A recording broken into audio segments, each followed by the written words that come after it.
Hello everyone and welcome back to another AFK journey video. In this video we're going to be going over a bunch of screenshots from the new patch on the Vietnam server, and shout out to ChippyAFK for providing these screenshots.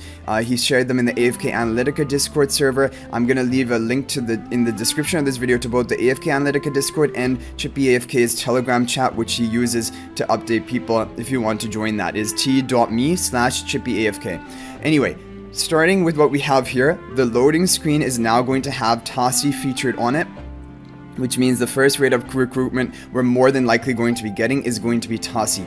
And also because of the AFK Journey official Discord post, which was hinting at TASI. So Tosi was a hero in AFK Arena that had kind of like a supportive type role. She would put enemies to sleep. She would be really helpful for pushing AFK stages, and she also dashed and darted around the map, and so I feel like it'll be kind of difficult to kill her. She'll be maybe untargetable during that duration, and that is going to be annoying for PvP as well. So I think there's potential for her, if she has a similar kit to AFK Arena, for both PvP and maybe AFK stages. I really doubt that she's going to be useful in Dream Realm or any boss sort of content, but who knows. Most likely, I have a feeling she's going to be a Wilder Mage. We don't have a single S level Wilder Mage so far, so that's what I'm predicting. But when we get new information on her skills, then definitely I'll be making a video as soon as that comes out and giving you guys my thoughts and whether she will be a good idea to recruit for or not. Okay, moving on to the next one, we have a Clash Call event, which will be running alongside the CLASHFRONTS, which is a 4-way guild battle we talked about in yesterday's video. So from this event, as you can tell, we're going to be getting up to 350 times 4 is 1,400 and another 400. So 1,800 season tokens, which is really useful because the season shop will feature S level and A level soul stones from heroes from the Song of Strife season. And as I mentioned in yesterday's video, they confirmed that in this version 1.2.2, which we'll be getting, Almas and Ludovic will both be added to the season shop, and we have a screenshot of that later on. And so if you don't have Almas at Mythic Plus yet, this is going to be a really good opportunity for you to get him. He's a really big priority for AFK stage pushing and can even be used in like PvP. Okay, moving on to the next page, we have the layout, and I guess as soon as the version 1.2.2 goes live, even when it does eventually go live for us in global server, we're going to be able to participate in the CLASHFRONTS battle. So the first stage is going to be the preparation stage, and it seems to last for 2.5 or 3 days. And in this, if I remember correctly, we went over all of the information about like the basic summary of CLASHFRONTS. So there are 3 phases. There's a preparation phase, a deployment phase, and then a battle phase, I believe. And in the preparation phase, all guild members will set up their formations of heroes, and the guild leader and vice leaders will appoint certain people to be vanguards, and they can set up 5 different formations. The people who will be in the free-for-all battles will set up 3 formations, and then your vanguards, you'll be able to, in the next phase, deploy them onto adjacent grids. So if you take a look here, there are 2 arrows coming out of all of these bases, only onto the left and right, or basically vertically and horizontally. I think the diagonal with the 25 different towers, I think that will not be accessible from the beginning. I'm not sure, maybe that would be the free-for-all stage, but yeah, so I think we're only going to be able to do the adjacent grids, vertical and horizontal, and you'll decide to appoint your defenses or vanguard group formations accordingly. So what I would recommend is definitely, obviously, your vanguard should be your strongest players, PvP players, and also you should take a look at the strength of the different bases. Like for example, let's say we're in the red base and the yellow base seems like a weaker guild, the purple one seems like a really strong guild.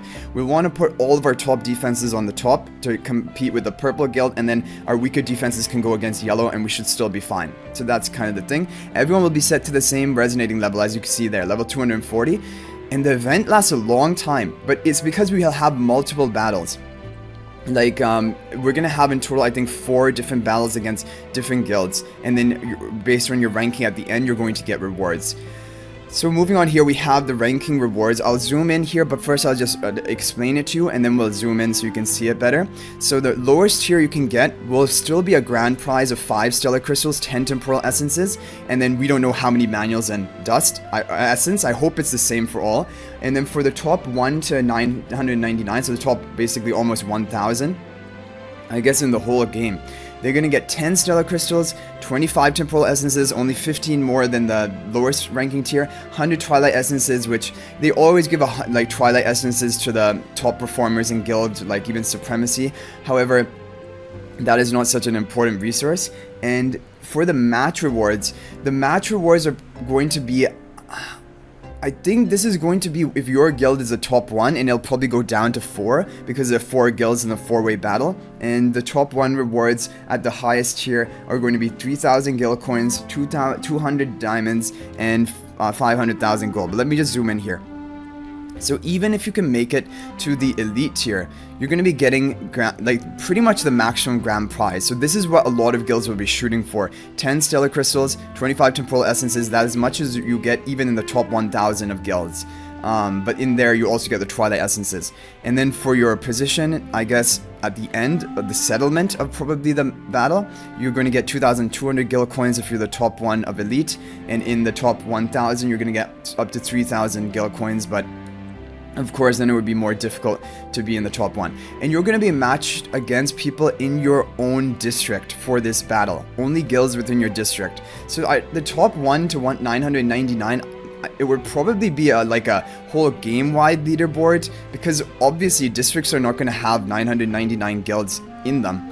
But probably only the strongest guilds from each district are going to make it to that final tier. That's what I'm imagining. And yeah, training manuals and season essence for everyone, which is amazing. So it's basically going to be another way to get stellar crystals, another way for some temporal essences, and also another way to get guild coins to buy out celestial hypogeans from the guild store. So overall, really cool and very exciting. Try to make it to the elite tier for pretty much maximum rewards. Okay, now we have the clan reputation quest line. As you can see here, in total, we're going to be receiving a lot of season essence. The training manuals are not as important anymore because we're now capped by the season essence we have. And so, but the 8,000 season essence will be very helpful. 4,800 diamonds, 400 velvet vouchers, and also the artifact. And you might be thinking, are we going to have to wait until the end of the reputation quest to unlock the artifact? And that is not the case. Because Chippy then shared that I think someone on the Vietnam server on pretty much one of the early days was able to unlock the new artifact. Now this artifact, I took a brief look at it, is kind of like a tanky type artifact. It gives a shield to your frontmost and rearmost, which is interesting, heroes, and it makes them immune to control effects while the shield is active. And so, for example, this is another way to bypass enemies running like iron control teams and a lot of different stuff. If, for example, you don't have the wilder buff tiles to give your team the unaffected, you can run something like this. So very interesting artifact, but probably only PvP use. It will not increase your damage output for like boss content. So this is going to be a purely PvP based artifact, but maybe it will be great. Velvet vouchers as well, which is amazing. Trying to work towards getting the Sylvina skin. Okay, so here we have, let me zoom out of this. We have basically the plan. Now, in this, we've already, so the Prime Lord Craze Shellbro, I think, is coming out in around 11 days. There's a new hero times 3. One of them is Tosi, and now if I just go over to the next image, the other two, when we click on this, are going to be LUCCA and HODGKIN. So we already know about LUCCA. He is going to be an A-level tank of the Lightbearer class. Again, we don't have information about his skills that much. And HODGKIN, he's going to be a Graveborn warrior S-level. And he will have a summon type mechanic. So that is how his skills were when he was in the boss battle. So we're assuming they're going to be the same when he actually comes out as a collectible character. But he seems very interesting. And based on this, most likely is going to be TASI rate of recruitment, followed by LUCCA, followed by HODGKIN, because usually how they roll these out is that they have an S-level hero rotating and then alternating with an A-level hero right after that. Because, for example, we have Sinbad running right now, and then Tosi will be an S-level, and then LUCCA will be an A-level, and then finally HODGKIN will be another S-level. But very cool and interesting to know that these will be coming back. And looking back over here, there are some other things like Relentless Rumble. I don't know what that is. Clan Reputation, we already saw that. Fall Carnival and Hidden Currents. These all seem to be like sort of like events which will be running, and preset formation, which is exciting as well. Now for the 1.23 guide, this is where it gets really exciting. So this will be in a future patch, not the one coming up. This is going to be friendly duel, which will allow you to finally test your PvP teams. I can't wait for that. New clan reputation, new world map event, new PvE event, new heroes ×2, so 2 more heroes will be coming out, and probably one of them would be a celestial HODGKIN, I would imagine, and then Velvet Store update probably, because the Velvet Store is going to refresh after I think around 35 or 36 days. Okay, and carrying on, now we have the season store. So there's going to be 2 separate sections of the season store. One will be the arena, or basically the resources for the Dream Realm currency and arena coins. But like I mentioned to you guys, in my opinion, it is better to save up all of your season tokens. Don't get tempted to go for the arena coins and Dream Realm currency, because even in the short run, that could give you some boost right now.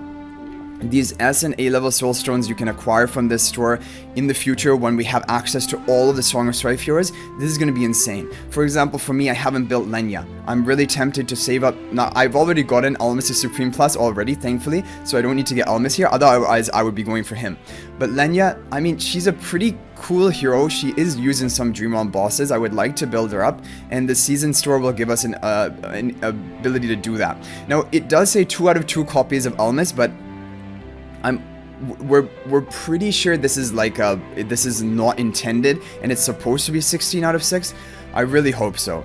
Like, it doesn't make sense that Soren would be 16 out of 16 and then Almas would be 2 out of 2, and that would be really bad. I hope it is 16 out of 16, and I'm really assuming it will be, but who knows really, but I'm really thinking it will be. And anyway, when we have Mikola added in here, Lily May added in here, these are some key heroes you'll want to be getting on your account if you don't already have them Supreme Plus. And for me even, I'm pretty tempted to try and get like more copies of Lily May to go up the Paragon tiers, because she's such a meta PvP hero. So that is another idea. So I'm saving all of my season tokens. I've just bought in the arena coins 2 times because I was really close to an upgrade, but I've been really tempted sometimes just buy out the arena coins, but no, it's better to save it for these upcoming soul stones. Okay, and then just to wrap it up with some events which will be coming on global server very soon. On October 14th, we'll be getting the Arcane Labyrinth event, so like at the beginning of the next week. And in this, you'll have Velvet vouchers, invite letters, and title essences you can earn from getting a certain number of points in the Labyrinth quest. I'll make a video about this when it comes out, but basically, if you use the featured heroes here, you're going to earn more points in your Labyrinth run, and depending on the number of floors you clear and the difficulty you clear it on, you're going to be able to get more points and then get all of these rewards in fewer runs. So great, Velvet vouchers to buy from the shop, and then invite letters, title essences, looking good. And then finally there will be a Merrily Heroic Gauntlet. We just had Corrin, and now they're going to do Merrily. This will be another way to get a few more Twilight essences and Velvet vouchers for the challenge missions. And for the regular difficulty, probably it's going to be the same, like Velvet vouchers, charms, I think is what was on the regular difficulty of Walker for the Heroic Gauntlet. But anyway guys, let me know what you think about all of this in the comment section down below. I hope you guys enjoyed this video. I can't wait for when this update goes live for the global server. And if you guys want to join my AFK Journey Discord server, there's a link to that in the description of this video and all of my videos. And if you join, then you can just see all the tips we have from the different chat rooms, and also you can message me directly. You can @ me and I'll try to respond as quickly as I can. So if you have any specific questions or you want to share anything. So thanks for watching guys, that's gonna be it for this video. I'll hopefully see you guys in the next video, and until then everyone, peace out for now, and thank you for watching.